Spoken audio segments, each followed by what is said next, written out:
Bienvenidos a una nueva edición de Cuba, Encuentro con la Memoria, dirigido por Wenceslao Cruz.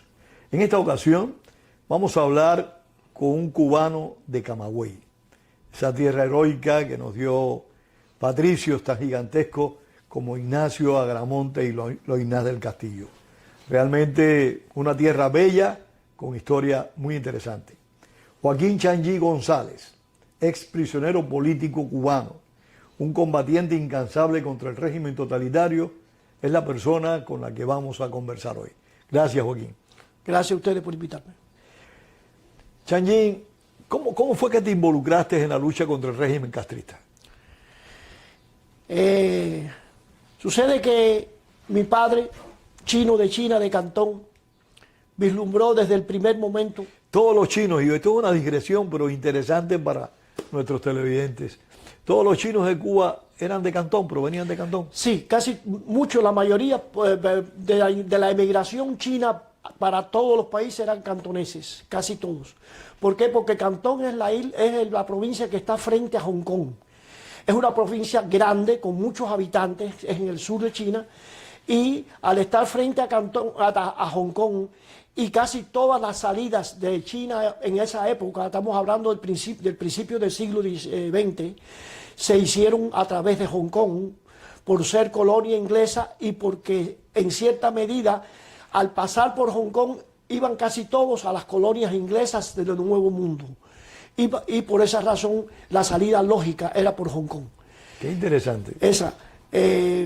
Mi padre salió de China en el año 1917, con 17 años, había nacido en el 1900, y es una familia bien acomodada. Su papá había sido médico, o era médico todavía en esa época, y entonces, pero no le gustaba la situación que había, y entonces decidió emigrar. Sí, fue una etapa muy inestable en China. Sí, decidió emigrar. Pues, más que nada porque a pesar de ser de una familia más o menos acomodada, no era bastante numerosa y no era suficiente para mantenerse todo el mundo. Entonces le habían hablado de América, se embulló en esa situación y casualmente estábamos a finales de la Primera Guerra Mundial y en Cuba había hecho una solicitud para obreros agrícolas. Y se enroló como obrero agrícola para ir a trabajar a Cuba de cortador de caña, que era como lo supuestamente iba a ser. Tengo que interrumpirte porque esto es un dato muy interesante para aquellos que vean esta entrevista, que tengo la convicción de que va a ser muy, muy curiosa y va a darles a ustedes una gran cantidad de información. Es interesante apreciar de que en el año 1917, cuando estaba naciendo la República de Cuba, el gobierno de Cuba hizo una convocatoria pidiendo trabajadores agrícolas. O sea, los extranjeros iban a vivir a Cuba en el presente. 66 años después del régimen totalitario, los cubanos se van de Cuba para trabajar en el extranjero. Es una paradoja que demuestra el total fracaso del totalitarismo castrista. Exacto, completamente, absolutamente. Eso demuestra en qué se ha convertido la gran isla, la hermosa isla la tierra más bella que los ojos humanos han visto. Como dijera Cristóbal Colón. Pues así llegó a Cuba y También hay que reconocer, y eso es muy importante también en reconocimiento a los chinos de Cuba y de casi todo el mundo que emigraron, de casi todos los emigrantes chinos que fueron emigraron al mundo, que eran gente bien, la mayoría muy preparados, instruidos y disciplinados, sobre todo eso. Era gente trabajadora. Gente trabajadora que comenzaron efectivamente haciendo lo más insignificante, cortando caña, pero que inmediatamente se dieron cuenta de que la gente que tenían ese trabajo necesitaban lavar su ropa. Y como industriosos que eran, pues no solamente cortaban caña, lavaban la ropa a sus compañeros de trabajo y así formando una cooperativa, cosa que tampoco existía en ese tipo de concepto en Cuba, por lo menos. Fundaron los primeros tren de lavados, que eran chinos, en toda Cuba. Los primeros tren, así le llamaban, tren de lavado. Fue uno de esos fundadores. Fue uno de esos fundadores de tren de lavado. Y digo cooperativa porque se juntaron 4, 5, 6 y se fueron haciendo más y se convirtieron en lavadores de ropa.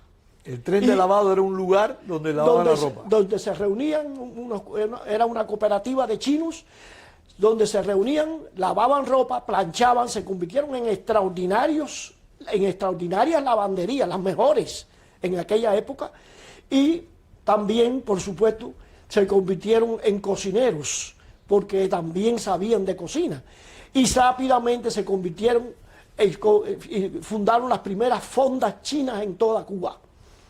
O sea que inmediatamente, prácticamente de haber llegado a sustituir a los esclavos, se convirtieron en comerciantes pequeños, comenzando la mayoría de ellos como cooperativistas, en cooperativas, para poder levantar todos los negocios que levantaron.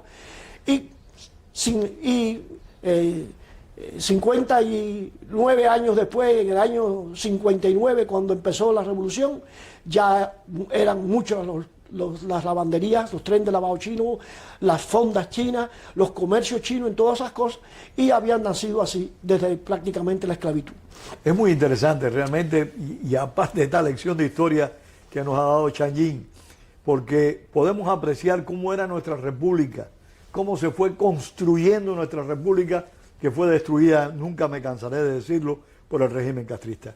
Chan Yin, entonces te involucraste en la lucha contra el castrismo, ¿por qué? Porque mi padre se dio cuenta muy al principio de que era comunismo y ya empezó a ver qué podía hacer. No pudo hacer nada porque ya era una persona mayor y estaba diabético. Entonces, pues sencillamente esperó hasta que le quitaron los negocios y se acabó allí la cosa. Bueno. ¿Recogiste tú la bandera? En el año 1960...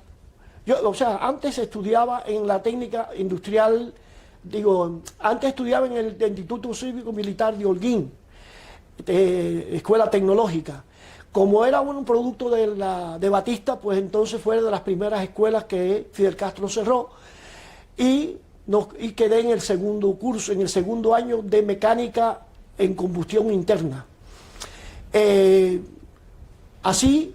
En el propio 59 empecé a tramitar todo para ver si se podía terminar, que cientos de alumnos habían quedado allí, habían visto truncada su carrera y lo Porque la escuela fue cerrada por el gobierno. Sí. Porque las había construido Fulgencio Batista. Porque la había construido, eso era un producto de aquel increíble, porque hay que reconocer, la mentalidad socialista de Batista estaba allí. Sí, señor. Institutos cívicos militares en toda Cuba. Sí, señor. Así había, disciplina militar. Con disciplina militar. Así había en Holguín, en Las Villas, en Matanzas y en La Habana. Prácticamente en toda la isla estaban esos institutos. Bueno, exacto, prácticamente en toda la isla con una extraordinaria disciplina y tremendas escuelas. Debo de decir que fueron tremendas escuelas. Pero que ya como quedé pendiente un año para terminar y graduarme, pues me convertí entonces en dirigente estudiantil. Aglutiné todo lo que podía aglutinar en la provincia de Camagüey. En Camagüey y Oriente, para ser un dirigente estudiantil y para poder representarlo en busca de que nos diera una solución.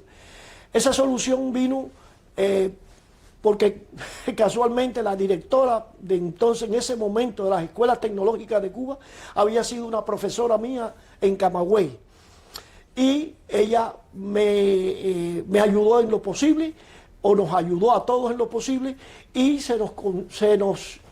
quizás ya tenían algún plan proyectado, y lo llevaron a cabo, que fue darle, trasladar todos aquellos alumnos a nuevas escuelas que estuvieran abiertas para que pudieran terminar sus cursos.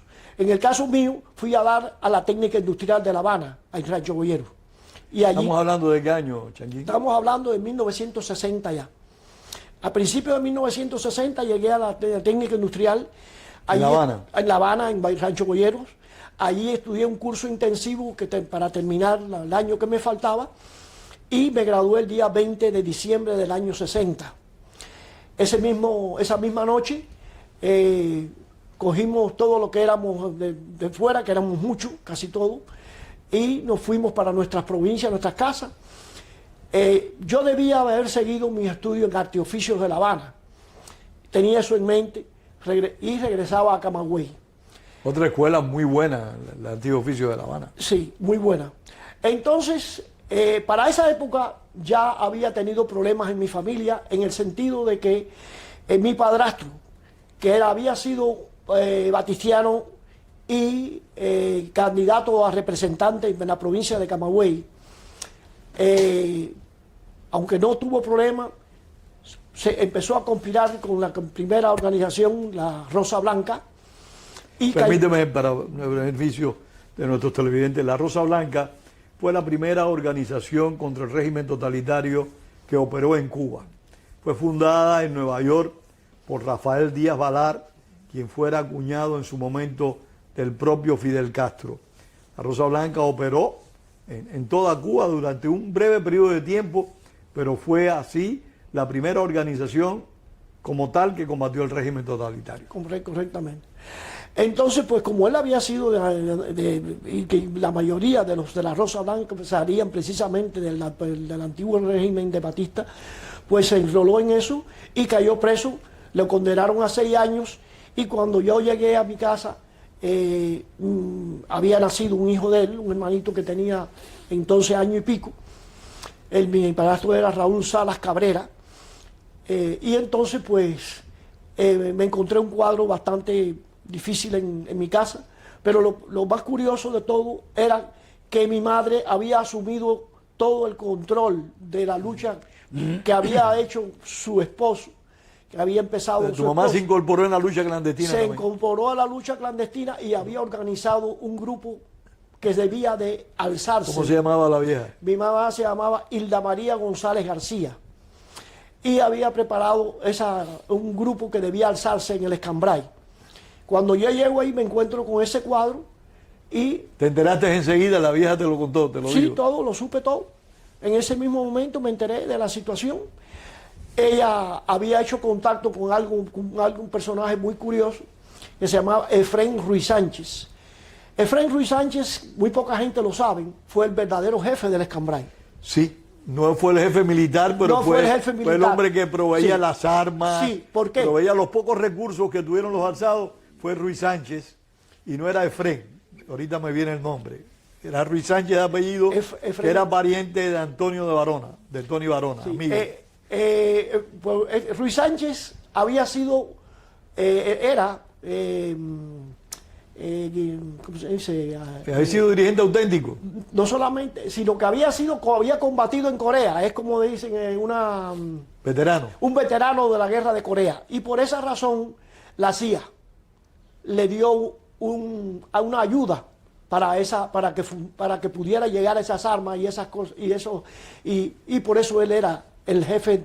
Y que además de eso, el frente de Escambray estaba en ese momento, más que nada, apoyado por las organizaciones auténticas.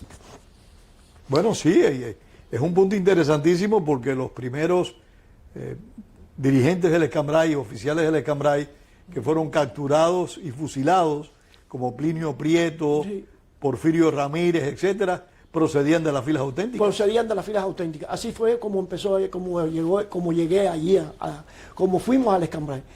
Entonces, pero pues, te involucraste en el alzamiento que preparó tu mamá. me involucré en el alzamiento porque consideraba completamente inmoral que fueran a salir muchachos que tenían, sí, todos eran mayores que yo, porque estamos hablando ahora en este momento de 20 años. Y entonces, pues, pero mi madre me encomendó a que fuera con ellos y que fuera. La vieja era una patriota. Y que los llevara. ¿Joaquín? Sí, una tremenda. Eso le costó cárcel. Entonces, ¿Fue a la prisión de tu mamá? Después. Entonces, pues, salimos para el Escambray el día 3, o sea, para Santi Espíritu, el día 30 de diciembre del año 60. Y allí hice los contactos pertinentes que me había dado mi mamá para que fueron exactamente en casa de Tomás Sangil, después segundo del comandante Osvaldo Ramírez. Que murió en combate. Que murió en combate, igual que Tomasito Sangil.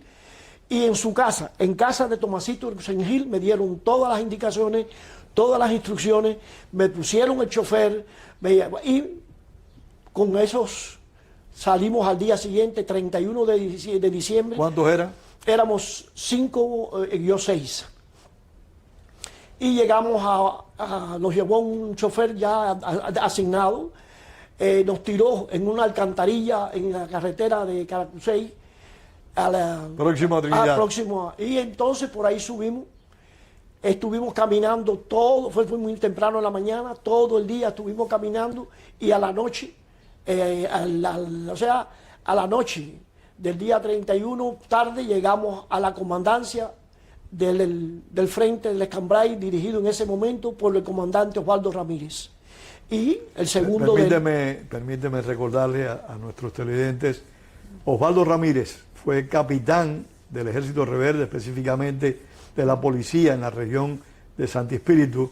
Se alzó muy pronto, se alzó en agosto de 1960 y fue el segundo jefe del Escambray en términos militares. El primero fue Evelio Duque, después le siguió Osvaldo Ramírez y después a Osvaldo, cuando murió, le siguió Tomás Sangil. Tomás Sangil. Perdón. Entonces, pues, a la mañana siguiente conocí, esa madrugada, mejor dicho, conocí a Osvaldo. A la mañana siguiente conversamos. Háblanos, ¿qué impresión te causó Osvaldo? Era tremenda persona, hombre valiente, inteligente. Por supuesto, no se le puede exigir gran educación, no era una persona de gran educación. Había combatido contra el régimen de Batista. Y de extracción campesina, sí. No era un hombre ilustrado, pero muy valiente, muy inteligente. Y muy comprometido. Y muy comprometido y sagaz. Entonces, pues, allí conversamos, nos explicó que estaba, le dije de dónde yo venía, quién me mandaba, nada más que de mí hacia él. Los demás muchachos ni siquiera sabían nada, exactamente todo. Entonces, en definitiva, me dijo que la situación era un poco difícil porque no había armas suficientes para la cantidad de guerrilleros que habían ya llegado, de futuros guerrilleros, que había que esperar, estaban esperando un lanzamiento por esos días y que... Lanzamiento de armas que cayó en la milicia. Fue la milicia quien recibió ese cargamento. Pero que inmediatamente que llegara todo se arreglaría perfectamente y que todos estaríamos armados y que teníamos ya la lucha que sería muy dura porque ya sabíamos que el 1 de enero del año 61 comenzaba una ofensiva ya orquestada ya y muy programada por Fidel Castro para combatir a los supuestos bandidos del Escambray. Así las cosas, pues... mientras tanto iba a mandar a los demás muchachos que habían ido conmigo a distintas guerrillas para mantener la comandancia con la menor cantidad posible, porque era el único lugar estable en ese momento para hacerlo menos visible. ¿Recuerdas en qué lugar del Escambray estaba en ese momento? No recuerdo porque sí sé que era un cafetal, era una finca y él era prácticamente el dueño de eso, porque no veía, no había familia ni nadie, parece que se habían ido o no sé de qué manera, pero no había nadie, solamente toda la comandancia y todo estaba en esa finca. Estaba en esa finca. Y había una cosa muy curiosa, muy importante. Me llevó Tomasito Sangil, que hicimos una gran amistad, precisamente porque yo me llevaba recados de su familia y había estado en su casa, a conocer a dos personajes que estaban en lo que en los taínos llaman una barbacoa, que como se sabe es un bohío elevado en 4 estacas para supuestamente estar sobre el agua, y en esa barbacoa unos ojos, que lo único que se veían eran los ojos, estaba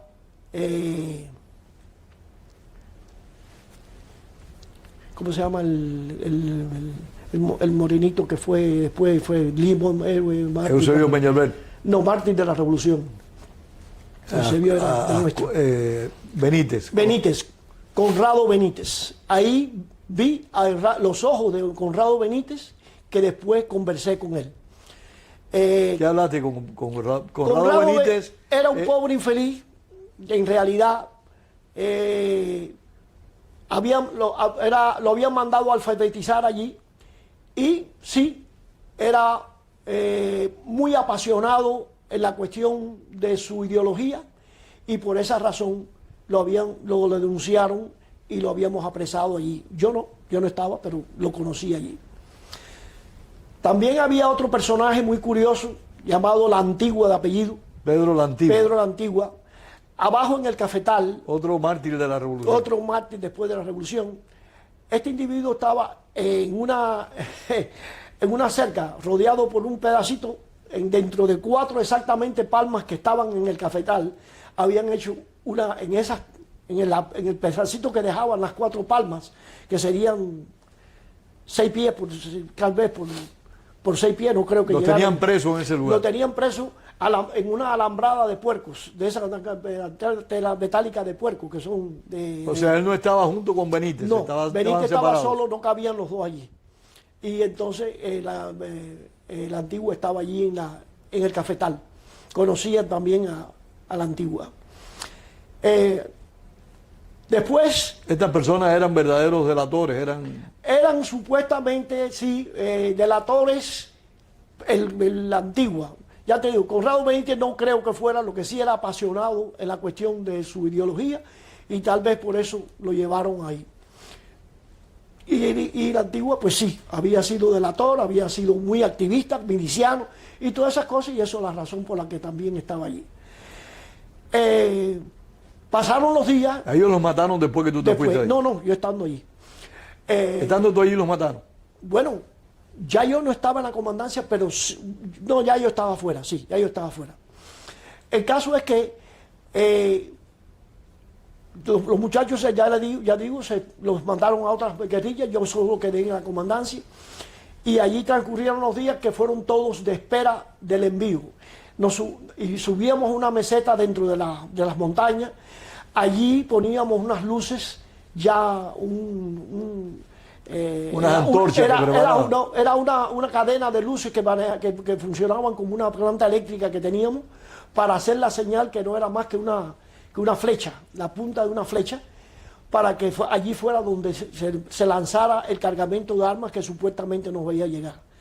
Pasaron muchos días, en todas las noches íbamos a esa operación, hasta que supimos que las armas sí la habían mandado, pero habían caído en manos de la guerrilla, de la milicia, que ya venía subiendo por distintos puntos para el famoso cerco que después ahogaría la comandancia. Así, cuando ya pasó y ya no pudimos mantener la comandancia porque ya se acercaban, entonces... Estamos hablando ya de enero del 61. Sí, de enero, no, más ya posible, enero o marzo, no, enero o febrero del 61. Ya febrero del 61. Ya habían empezado la famosa limpia del Escambray. La famosa limpia del Escambray. Donde el gobierno castrista desplazó a miles de efectivos militares, milicianos y militares, con una gran cantidad de recursos de armas y parques, para combatir a las guerrillas. Y no solamente eso, lo peor fue el programa de reconcentración, estilo Valeriano Weyler, inventado por Weyler para sacar a todo el campesinado del lugar para que no pudieran suministrarnos ni información, ni comida, ni ayuda de ningún tipo, a sabiendas de que el campesinado en general nos apoyaba. Entonces, pues ¿El campesinado los apoyaba a ustedes? Sí, siempre tuvimos el apoyo de todo tipo, y de tanto de comida como de información, como de todo tipo de mensajería, de traslado, sirviendo de práctico en la región y todo eso. Y eso lo sabían ellos habían tenido esa misma ayuda durante Batista y sabían que eso era lo más importante. Y procedieron a eso mismo, al programa de reconcentración, porque eso es lo que se llama eso, así es como debe llamarse. Fue iniciado por el capitán general Valeriano Weyler, español, durante la Guerra de Independencia en 1995. Lo inició en la trocha de Mariela Majana para acercar a Maceo en Pinar del Río. Entonces, eso fue lo que hicieron aquí en el Escambray, y ya en pocos días, mientras iba avanzando el cerco, iban sacando a todos los campesinos, matándole los animales en el mismo campo, para que no pudieran suministrarnos la comida, ni pudieran ayudarnos en nada. Y por esa razón ya se hizo imposible, había que movilizarse, y ahí se terminó la comandancia. Es válido que les recordemos a ustedes que el Instituto de la Memoria Histórica Cubana contra el Totalitarismo tiene en las redes, tiene aquí mismo en YouTube, un documental dirigido por Wenceslao Cruz que se llama Desplazados y Pueblos Cautivos, donde se recogen por personas que fueron desplazadas a la fuerza siendo niños por los esbirros de la tiranía. Se recogen esas historias y esos relatos de los cuales nos está hablando Joaquín Changín. Sí, pues entonces me mandaron a la guerrilla pues, la persona mayor. Bueno, ahí conocí algo curioso. Se alzó un mambí, con su paraguayo mambí y todo. Espérate, un mambí. Sí, señor, con su... Un combatiente de la guerra. Lo conocí. No me acuerdo su nombre, lamento mucho no recordarlo. Qué pena. Era un combatiente de la guerra de independencia, estuvo alzado allí en esa comandancia. Qué pena que no recuerdes ese nombre. No recuerdo su nombre, era una persona alta, de allí, de la región, llevó su medalla de mambí, no lo olvido nunca, persona alta, fornida, con una guayabera blanca en la guerrilla, y con su medalla de soldado del ejército mambí. Debería estar por cerca de los 80 años. Pues yo diría que mucho más. Pero claro, como es natural, no sé cómo lo hicieron, pero no lo vi más, lo vi una sola vez. Pero tuve la suerte, el honor de conocer al soldado Qué mambí, pena que no recuerdes que ese estuvo nombre. alzado. Es posible que alguien más que estuviera en esa época lo recuerde. ¿Recuerdas alguna otra persona que estaba en ese momento con ustedes ahí? Laborí, Gelacio Laborí era el que operaba una ametralladora calibre 30, había sido de la Marina de Guerra. Yo creo que Gelacio fue fusilado. Creo que estuvo aquí. ¿Sí? Sí, no sé, no estoy seguro. No, yo también estoy algo confundido. Yo no estoy, me parece que estuvo aquí. Yo lo Hay vi. un Laborí que fue fusilado. Bueno, sería entonces él. Porque ya te digo, él era, no digamos, pero era la tercera persona allí en la comandancia. Sí, Tomasito y Laborí. Osvaldo. Sí, Osvaldo. Y me asignaron a la guerrilla de Aragón. Es el capitán más de mayor edad que había en el Escambray. Cuando me uní, cuando me fui a sus órdenes, sería de una persona posiblemente de 60 años. Son bastantes años Sí, para estar alzado. son bastantes. Pero increíblemente, como había sido nacido y criado en ese lugar, le decían la gata, porque increíblemente cómo caminaba, cómo corría, cómo se desenvolvía en eso. Y conocedor. ¿No recuerdas el nombre completo? Creo que era Emilio Aragón. Emilio Aragón, creo. Siempre Aragón, y entonces pues. Así estuve con él hasta finales del mes de febrero. A principios del mes de marzo, Aragón me llamó me dijo que había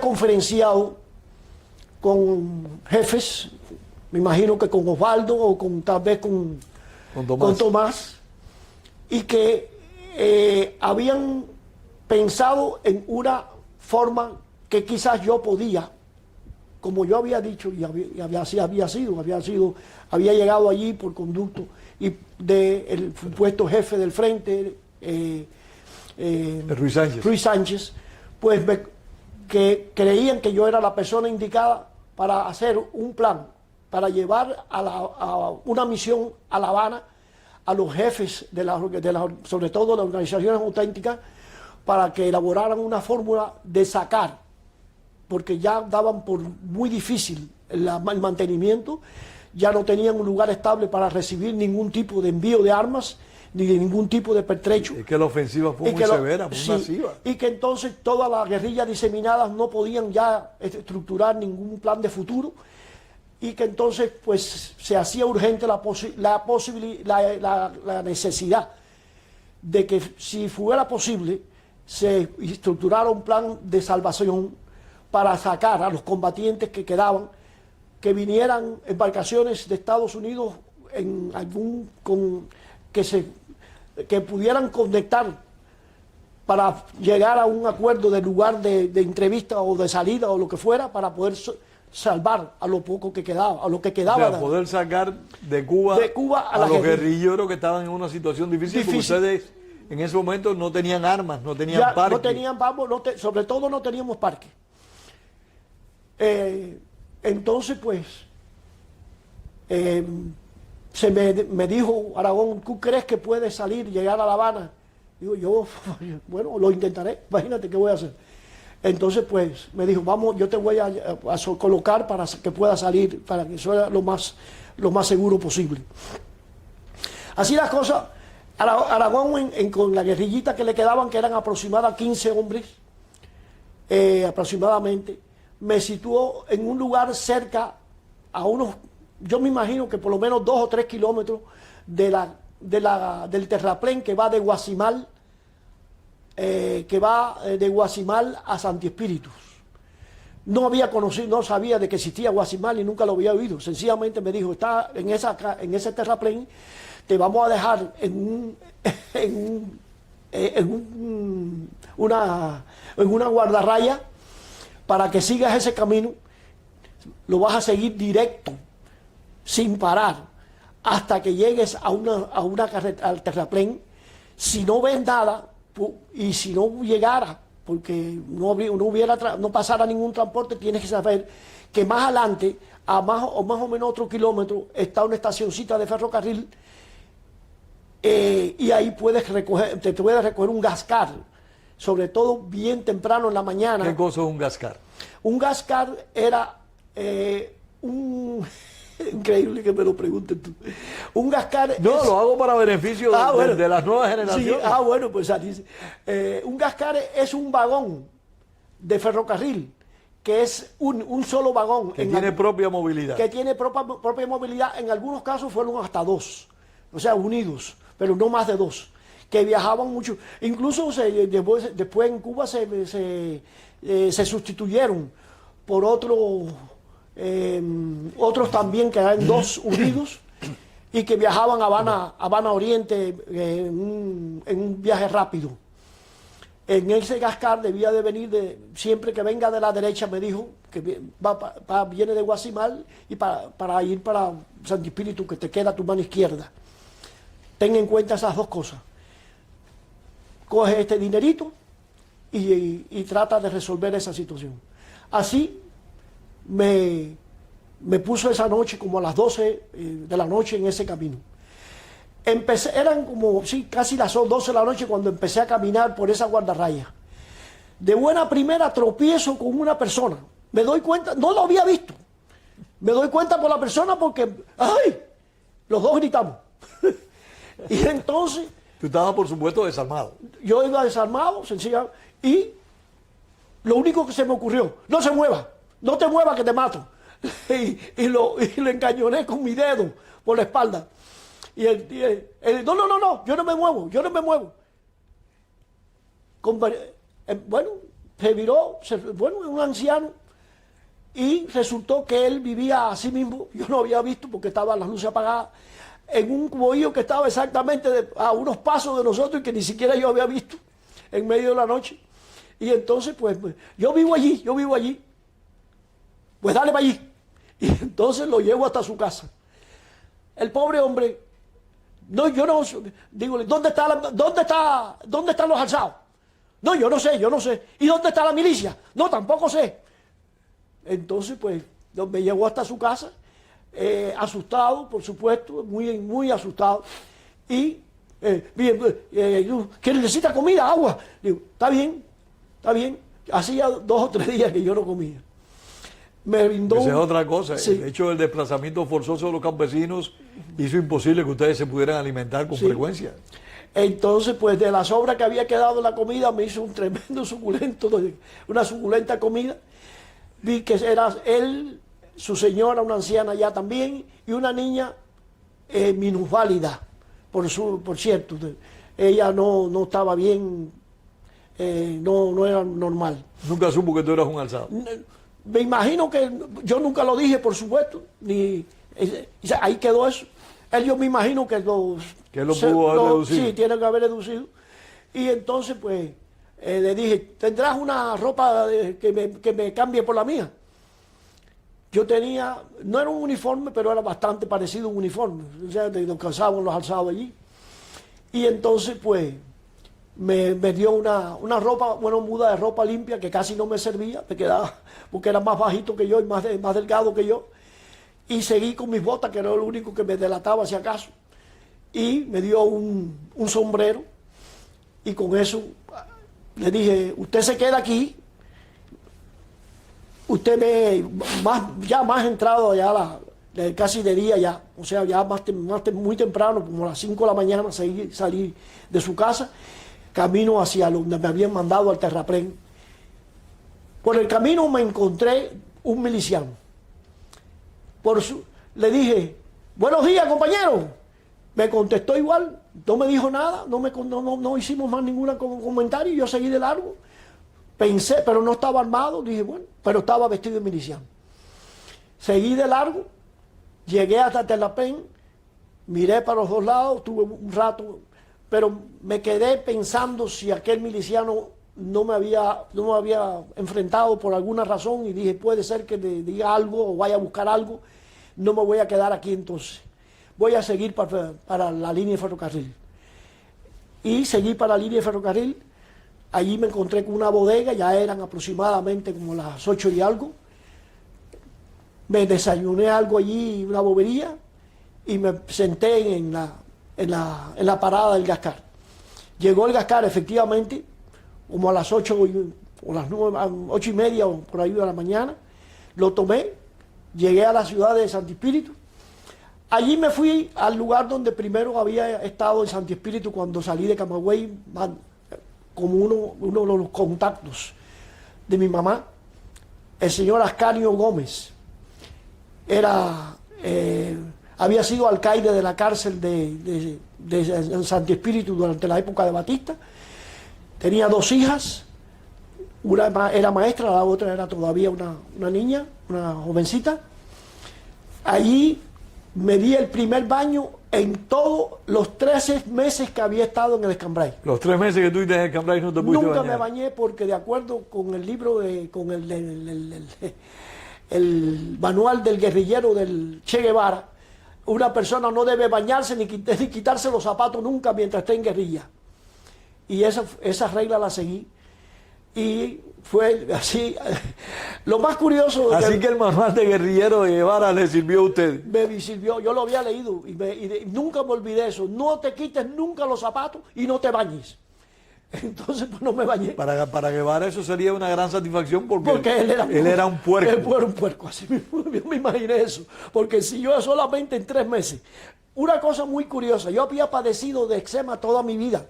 Mi padre también, y yo tenía un temor enorme por los pies, sobre todo en los momentos en que tuvimos que estar en el mar, los lugares donde los manglares, sobre todo, que tuvimos varias veces en manglares, en unas carboneras donde nos recibieron muy bien, unos carboneros, en medio vamos a decir, de la... ¿Ustedes llegaron a estar cerca de la costa sur de Cuba? Sí, sí, estuvimos, ya te digo, en manglares estuvimos allí. Incluso... Estando ahí con Osvaldo, ¿estuviste en No, Manglares? ya en esa época con Aragón. Y lo que creíamos en ese momento, y en algún momento lo pensaron, era que si podíamos coger allí algún tipo de embarcación y embarcarnos. Esa parece que era la intención, o por lo menos de Aragón. De Aragón. Pero no, ellos eran carboneros y punto, y lo único que hacían era hacer... ¿Y los carboneros lo recibieron bien? Pues muy bien. Nunca olvidaré que mataron un chivo para darnos comida, y que fue el mejor chivo que he comido en mi vida. Llevábamos ya como 3 o 4 días sin comer. Entonces, pero así las cosas, pues cuando llego yo acá en Santi Espíritu, acá, yo con el temor, desde que me había alzado con unas botas de tipo paracaidista del ejército. Eran muy buenas, me duraron todo el tiempo, y como unas medias de básquetbol, porque yo jugaba básquetbol. Y veía la parte de arriba del cerco de las medias, y yo creía que las medias estaban bien. Cuando yo me quité esas botas, me salió otra bota de punto con eso. Entre el churri, entre el fango, era una costra completa. Y de aquellas medias... Porque con esas mismas botas, sin quitártelas, te habías metido en la ciénaga. Me había metido en la ciénaga, había salido, jamás me las quité tampoco, así se secaron, así anduve, yo diciendo, usted verá, voy a morirme de las piernas, los pies estos podridos. Los tenía sanos. Increíblemente sanos. Bueno, tú sabes que eso lo cuentan muchas personas que han tenido esa experiencia.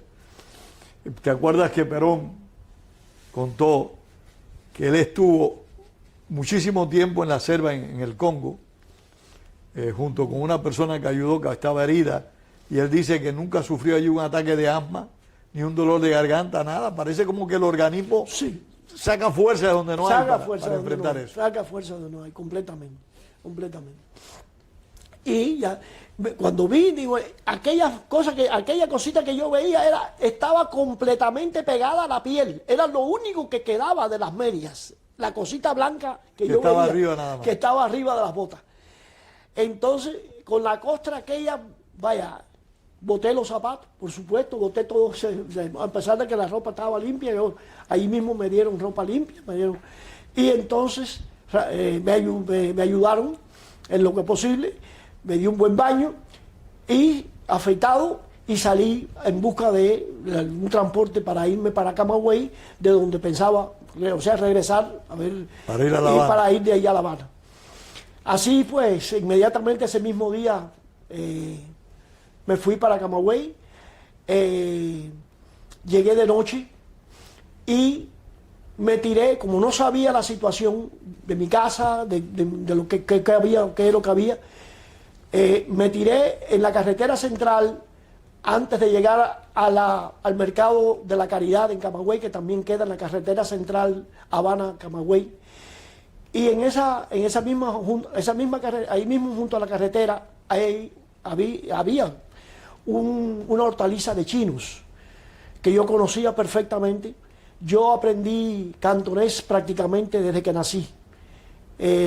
Ahora lo recuerdo bastante mal, pero lo hablé muy bien y hasta escribí bastante chino. Debe ser un idioma bastante difícil. Estuve en escuelas de chino, en Jobabo Oriente, que era la única escuela que había en Cuba después de La Habana. En la época, estamos hablando de cuando yo tenía 6 o 7 años. Estamos hablando de los años 40. Sí, por allá por los años, yo nací en el año 40 exactamente. Y por esa época, sería 46, 47 tal vez, estudié en una escuela china que había en Jobabo. Ya le digo, casi prácticamente desde que nací hablo cantonés, en aquella época bastante bien, ahora ya muy olvidado. A pesar de que estuve en China hace 4 o 5 años y visité mis lugares de mi familia y encontré... Qué interesante, ¿encontraste parientes allí? Encontré parientes también, tengo fotos de todo eso y me fue muy grato ese momento. Por suerte, por cierto, y eso fue, el idioma, como todo el mundo sabe, el comunismo chino implantó un idioma nuevo, que es el mandarín. Eso significó, por supuesto, que millones de chinos se quedaron sin idioma, porque la cantidad de dialectos que habían en China eran enormes. Dentro de ellos el cantonés, que era uno de los más hablados, y sobre todo para todos los chinos que estaban fuera de China, se quedaron sin idioma. Como una anécdota, por ejemplo, vamos un día, mi padre nos lleva a ver una película china, y cuando terminamos, esto estamos hablando del año 59 o 60, le dije yo a mi padre, ¿entendiste? Dice, no, no entendí nada. Se le salieron las lágrimas. Lo he perdido todo, hasta el idioma. Hasta el idioma. Y yo también, porque la condición de desterrado, de desterrado. Y es yo también lloré, porque dije, yo también perdí todo lo que aprendí. No sabía ya chino. Decía antes que sabía chino, ahora no sé chino. Así se demostró después, como ya digo, cuando fui a China, que estuve cuando me bajé del avión en Beijing, esperando poder entender, no entendí nunca nada. Pasé a Xi'an después, en la capital histórica china, tampoco entendí nada. Llegué después a Shanghái, tampoco entendí nada, y empecé a entender cuando llegué a Cantón. Pero bueno, esa es otra cosa. Volvamos entonces a la parte. Volvamos a Camagüey. A Camagüey. Llegué, los chinos me conocían de nacimiento, desde que nací prácticamente. Le dije que nosotros... Los chinos en Cuba nunca se sumaron al castrismo en su mayoría. En su mayoría no, porque ya digo, en general tenían espíritu capitalista. No, en es que general, son personas muy independientes. Son independientes, y las historias que le venían de China no eran las mejores. No, todo lo contrario. Sí. Entonces, pues todos ellos sencillamente se acogieron a lo que ya tenían, a la vida que habían hecho durante 50 o 60 años que llevaban en Cuba, y siguieron allí hasta que murieron la mayoría. Y muy pocos salieron de Cuba. Entonces, pues, le mandé un mensaje a mi hermano. Nosotros teníamos negocio allí en el mercado de la Caridad de Camagüey. Ellos precisamente se preparaban para llevar los chinos de la hortaliza, la verdura que ellos vendían allí en el mismo mercado, y inmediatamente le llevaron un mensaje a mi hermano. Esos chinos no sabían que tú estabas alzado. No sabían nada. Le dije que le dijera confidencialmente, que le dijera a mi hermano que viniera a verme, que yo necesitaba que viniera. No le dije ni sabía nada tampoco. El chino en general es inmediatamente, es inmensamente discreto, inmenso, ¿no? Se habla cuando se necesita, punto.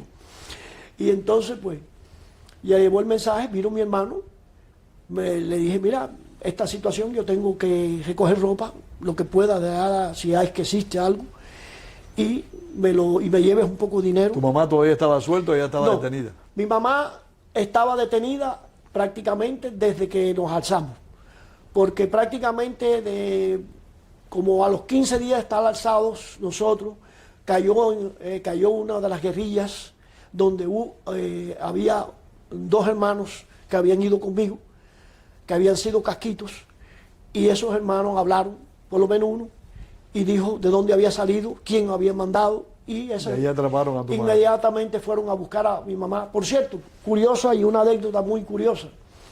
Llegaron a mi casa, mi hermanito, que tenía menos de 2 años, lo dejaron solo completamente, la casa abierta, y se fue para la calle. Se llevaron a mi mamá, y el niño deambuló por la calle, lo recogió una vecina, y por suerte, pues no le pasó nada, y se lo entregó a mi familia, pero lo habían dejado abandonado. Mi madre, desde ya esos días, ya digo, de enero del año 59, del año 61, pues estuvo presa, y como lo había delatado este muchacho pobre, pues todo su delito, se va a llamar, pues estaba allí en las villas, en el Escambray, la llevaron para Topecoyantes. Y ahí estuvo hasta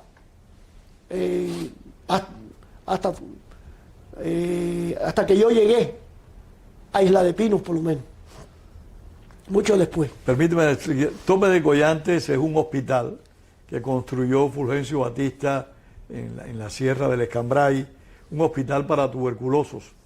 Pero cuando el régimen castrista empezó a detener a los cubanos que se habían alzado en su contra en esas montañas y a sus colaboradores, empezaron a concentrarlos en Tope de Collantes. O sea, lo que era un hospital se convirtió en uno de los primeros campos de concentración del castrismo en Cuba. Así mismo. Y allí estuvo largo, más de como 2 años estuvo allí en Tope de Collantes. Sin juicio y sin nada, Sin una juicio, práctica sin nada, normal del régimen. completamente. Nunca le hicieron juicio. Entonces, pues, así las cosas, pues, mi hermano me consiguió todo lo que yo pedí y esa noche nos vimos en el ferrocarril de Camagüey y embarqué para La Habana. Una vez en La Habana, yo tenía una tía en La Habana, fui a verla, me recibieron muy bien y por supuesto siempre habíamos sido gran familia y me alojé allí con ella. Ella trabajaba allí en La Habana, muy trabajadora, trabajaba en cafetería y estuve allí. Inmediatamente salí a buscar el contacto que me habían dado allá Aragón. Me fui a ver a esos contactos. El contacto resultó ser Efrén Rodríguez López. Era el jefe de acción y sabotaje de OA Nacional. La organización auténtica. Organización auténtica, sí. Efrén Rodríguez López me contactó con una gran persona que conocí después, el señor Roberto Herrera del Real, para que me diera alojamiento, porque yo le dije que en casa de mi tía era muy estrecho, eran 2 personas, 2 mujeres que trabajaban y que vivían prácticamente, y entonces me dijo, no hay problema, yo te consigo, y entonces me consiguió alojamiento con Roberto Herrera del Real, que tenía una tienda en Centro Habana,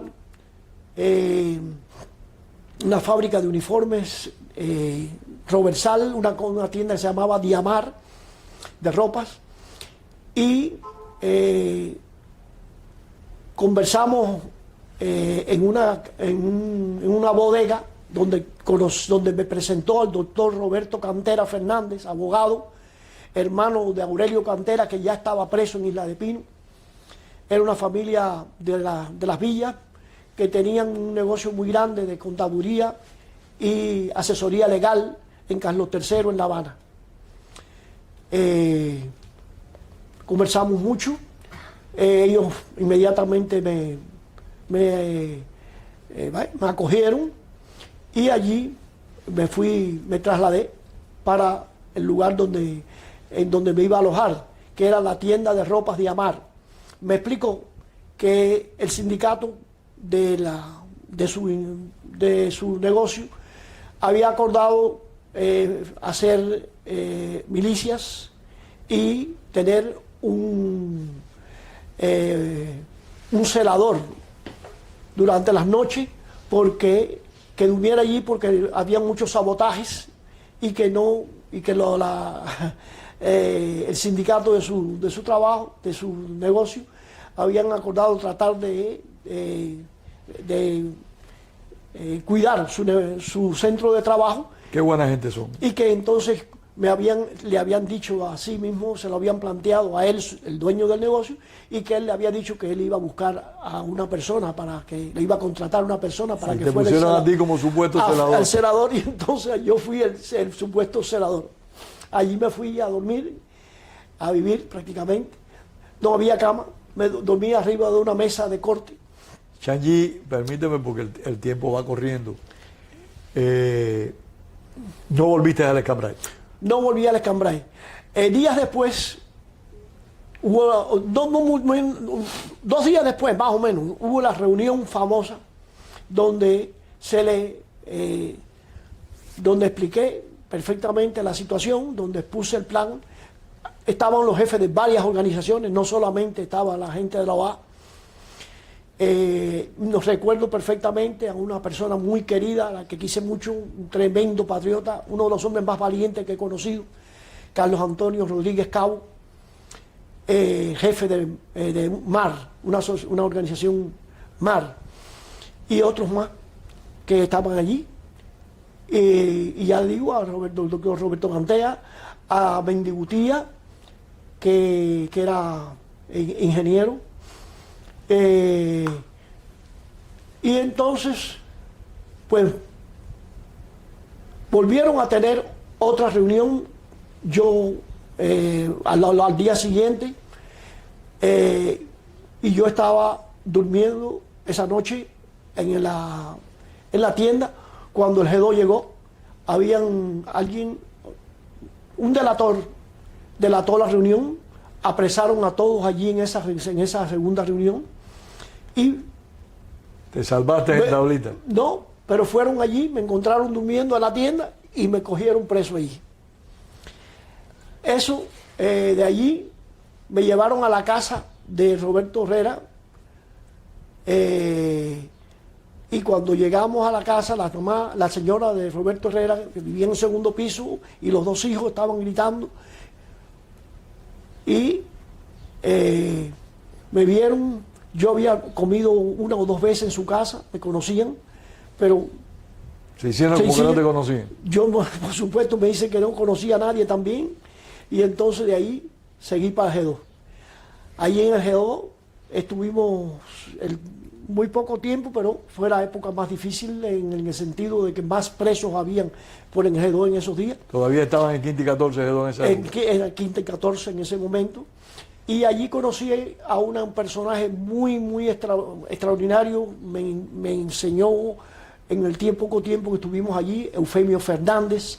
Eufemio Fernández, fusilado el 18 de abril de 1961 junto a Humberto Sorí Marín, Francisco Rogelio González Corzo, 8 patriotas más que fueron fusilados ese día. Allí conocí también, estábamos juntos precisamente, Ñongo Puig. Ñongo Puig, otro de los fusilados ese día. Estaba junto con nosotros allí en esa misma celda y recibí, bueno, igual que recibí de Efraín Rodríguez, enseñanzas, consejos y un ejemplo increíble. Cada uno de ellos fue el momento en que más mártires conocí, casi todos ellos fusilados después. Casi todos fueron fusilados. Y entonces, pues, de allí para la cabaña, su juicio me lo celebraron el día 15 de abril, bajo el bombardeo de la invasión de Bahía de Cochinos. Bajo el bombardeo de las distintas bases militares y aéreas programadas para antes de la invasión el día 17, y nos pidieron pena de muerte por fusilamiento para Carlos Rodríguez Cabo. ¿Llegaron a saber ellos que habías estado alzado? No, yo en ningún momento, yo siempre negué que fuera, yo era el celador, sencillamente fui siempre, yo soy un celador, yo no tengo nada que... ¿A cuánto te sancionaron? A mí, allí me pidieron 30 años, salí concluso para 30 años, pero después, años después supe que tenía 15 años, pero años después. Nunca salí... O sea, allí te pidieron 30 años, nunca te dijeron la condena. No. Te mandaron para Isla de Pinos. Para Isla de Pinos. Sin la condena. Sí, pero lo peor no fue eso. Lo peor es que salió con sentencia de 30 años Efraín Rodríguez López. Cuando terminamos el juicio, y una hora después fueron y lo recogieron en la cabaña, lo llevaron y lo fusilaron junto con Carlos Antonio Rodríguez Cabo. Son los dos fusilados de mi causa. Y o sea, ellos los acusaron de algo en particular. De ser los jefes de organizaciones. A Carlos Antonio Rodríguez Cabo lo acusaron de haber volado la planta una planta eléctrica en Miraflores, una cosa así, siempre me acuerdo de Flores, pero no me acuerdo. Entonces, pues por esa razón, nunca olvidaré. Repite los nombres de los dos compañeros de causa tuyos que fusilaron. Sí, Carlos Antonio Rodríguez Cabo, de Guanabacoa, del Faro de Guanabacoa, que era un lugar es histórico ahí en Guanabacoa. Sí, un lugar simbólico. Sí, que creo que es un restaurante ahí, nunca estuve allí. Y Efraín Rodríguez López, que era el jefe de acción y sabotaje de OA. Entonces, pues, de allí, pues, pasaron, vimos todos los que cayeron presos en el momento de la invasión, increíbles historias y anécdotas que serían curiosas. Pero bueno, de ahí seguimos para Isla de Pino. 15 años estuviste preso. Estuve preso primeramente 10 años, porque curiosamente, esa es otra anécdota, estando en Isla de Pino nos llevan a hacer unas entrevistas. ¿A Cuba? No, en Isla de Pino. En el mismo Isla de Pino. En el mismo Isla de Pino. Delante de mí iba Joaquín Casillas, hijo de Joaquín Casillas Lumpuy. Hicimos una gran amistad y conversamos un poco, era un poquito mayor que yo, y llegamos y me supe ahí que era hijo de Joaquín Casillas, ¿no? Entonces, porque él incluso recogieron personas de distintas circulares, y yo venía a la circular 4, él venía a la circular 1, y nos recogieron a todos, nos llevaron a hacer la entrevista. Y en esa entrevista, y cuando estábamos en la entrevista, me dice, él va antes que yo, y lo entrevista una persona, un negrito, y cuando regresa me dice, ¿tú sabes quién es? Es el hijo de Jesús Menéndez, su papá, Joaquín Casillas Lumpuy. ¡Qué casualidad! Pero ellos se conocían, curiosamente. Me dicen, no, pero yo lo conozco. Nosotros, su familia y la nuestra... Permítame hacer un comentario para nuestros televidentes. Joaquín Casillas Lumpuy fue un oficial del Ejército de la República que está acusado de haber matado en un enfrentamiento al dirigente sindical. Acabas de decir el nombre. Jesús Menéndez. Jesús Menéndez. Eso ocurrió en un tren, sí, en las proximidades de Manzanillo. Según la historia oficial del castrismo, Casillas Lumpuy asesinó a Jesús Menéndez. Nada, todo una mentira. Según la realidad histórica, fue un enfrentamiento que se produjo entre los dos. Sí. Los dos sacaron sus armas, se dispararon y bueno, murió Jesús Menéndez, que era un dirigente comunista que dicen que era muy cumplidor y muy defensor de los trabajadores. Completamente. El mismo Casillitas, como le decíamos, me dice, la familia de nosotros se conoce, nosotros nos visitamos, sentimos mucho esa muerte. En realidad mi padre no tiene que, por supuesto tiene que ver con esa muerte. ¿Fue un percance? Pero fue un percance, no fue un asesinato, no fue a matarlo ni mucho menos. Entonces, pues entonces tuvieron ellos, la entrevista entre ellos fue de lo más cordial, la estoy mirando a las dos personas hablando allí. Y viene, le tocó a otro y viene y me dice, me hace toda esta historia, yo voy a la entrevista con otro, y cuando llega a la entrevista me dice, usted que está acusado, digo, bueno, ¿en cuántos años de eso? Que 15 años usted le echaron, 15 años me echaron, bueno. Ahí te enteraste tú. Digo, entonces ahora me acabo de enterar. Y usted, no, yo soy inocente, yo no tengo nada que ver con eso, yo no conozco a nadie allí. Bueno, pues, en el expediente de Isla de Pino dice que es inocente, puso él así, lo vi yo. Sí, porque ese expediente lo siguió a uno por largos años. Sí. Y lo volví a ver después, en un caso muy curioso también. Así las cosas, volvimos y conocí yo a Joaquín Casillas. Pasaron el tiempo, hubo la primera huelga en Isla de Pino. Esa primera de huelga supuestamente la ganamos. Tuvimos 12 días en huelga y nos concedieron todo. Por supuesto, todo lo que concedieron... Después lo quitaron, como era la práctica. Lo quitaron, lo olvidaron al otro día y nunca más pusieron en práctica.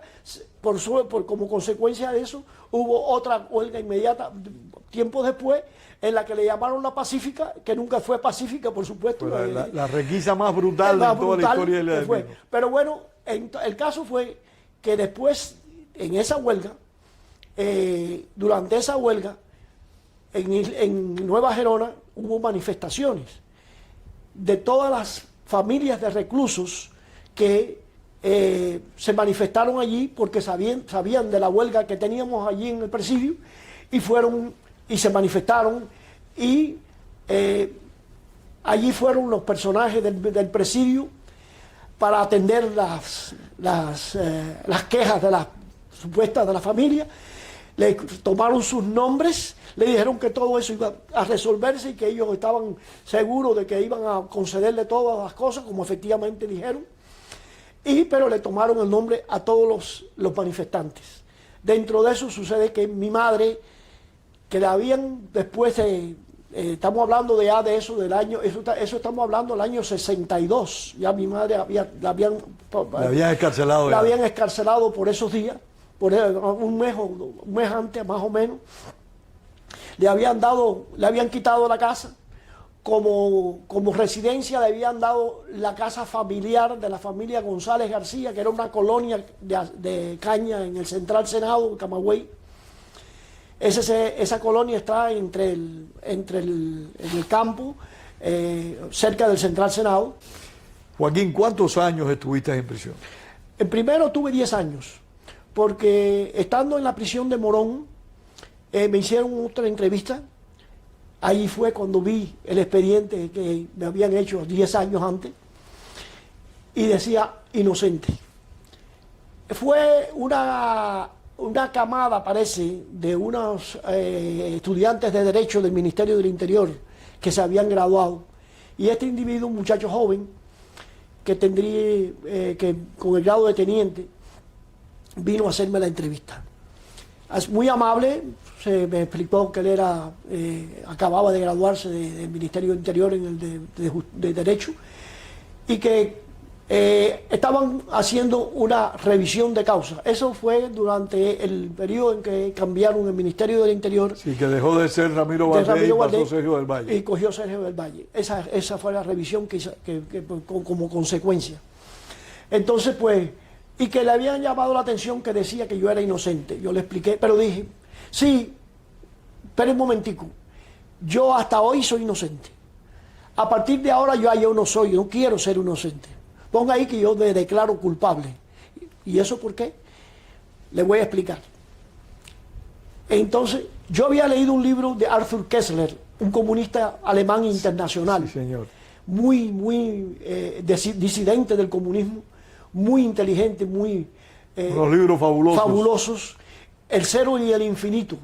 Te dice que los comunistas no consideran a nadie inocente. Así que había estado 10 años diciendo lo que ellos no creían y no iban a creer nunca. Y entonces pues dije, yo quiero ser culpable porque ni usted, ¿y por qué? Porque ni ustedes me van a pagar 10 años de presidio que yo he estado. Los mejores años de mi vida los he pasado en la prisión. He perdido mi estudio, he perdido lo que pudo haber sido y sabe Dios si lo seré alguna vez. Entonces, pues como ustedes no me van a dar nada, ni me van a... Pues no quiero ser culpable para ver si en algo puede beneficiarme. Así, el individuo escribió aquello, me di cuenta de que... de que lo había impresionado y entonces regresé a la galera donde casualmente estábamos planeando una fuga. Ya teníamos todos los elementos para fugarnos de la prisión de Morón. Y entonces y la fuga era inminente. Conversé con los compañeros míos de la fuga, Eneas Ruiz Ramos y Roberto Rojas. Eneas Ruiz Ramos le habían echado 30 años como agente de la CIA. Nunca había sido agente de nada, sencillamente fue a buscar a su familia a Cuba, pero la lógica... Era la práctica del gobierno. Sí, ¿no? Y llevaba armas para defenderse en caso de cualquier situación y lo cogieron con las armas y entonces las acusaron de... Y Roberto Hernández Rojas había conspirado, había estado alzado allí mismo en la región de Ciego de Ávila, de donde era él, y le habían echado 30 años los dos. La fuga se hizo. Yo le dije que yo, después de pensarlo mucho y creyendo yo, porque el individuo me dijo, vas a saber de mí, el oficial que me entrevistó, yo pensé que podía ser productivo y le dije, yo me quedo voy a jugármela al Canelo. Nunca olvidaré esa palabra que decíamos en el Mijal cada ¿Te vez salió bien? Y entonces pues dije, voy a quedarme a ver qué pasa, y si pasa, pues vamos a ver. Y si no, pues la palabra fea. ¿Ellos lograron fugarse? Ellos se fugaron, se fueron a mi casa, o sea, a la casa de mi familia. Mi hermano los transportó porque ellos lograron, de Morón llegaron a Camagüey, en Camagüey me los transportó mi hermano y los llevó a una finca de un hermano de Enea, y ahí estuvieron hasta que meses, hasta que salir del país. hasta que yo salí. Yo fui el que preparé esa salida, y producto de esa salida volví a caer preso. Ahí fue como cuando caí por segunda vez. Tenía a ellos y después a otro personaje también, una persona muy curiosa. Había estado era un teniente del ejército rebelde, de la fuerza de Víctor Mora. Era pariente o sea, primo de Eneas Ruiz Ramos. En su finca fue que se hizo todos los preparativos, en su finca, en su familia, fue para la salida esa en una balsa que construimos allí en su terreno. Pero este individuo había sido teniente del ejército rebelde, de la fuerza de Víctor Mora, se alzó, estuvo alzado con una guerrilla allí, que todos cayeron presos menos él. Durante años estuvo alzado él solo, o sea, él ya no como alzado, sino como superviviente. ¿Cómo se llamaba el hombre? Él, Dios mío, Ruiz de apellido, increíble, Dios mío. ¿Estuvo alzado en el Escambray? No. ¿Solo ahí en Camagüey? No, ahí en la zona de Camagüey, en la zona entre Oriente y Camagüey. Estuvo alzado varios años, solo. Solo. La comida de él era chuparle la teta a las vacas por la noche. Eso es todo, y lo que pudiera encontrar, la fruta, porque conocía mucho el terreno.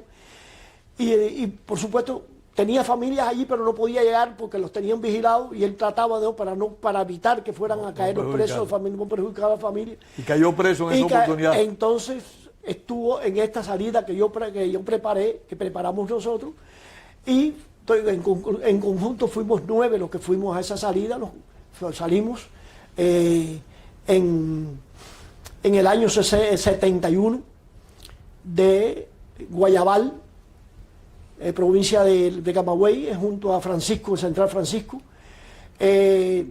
Fueron capturados en el mar. Fuimos capturados en el mar. Eso es una anécdota también, pero si ya no hay tiempo no se puede. Sí, no, es que estamos...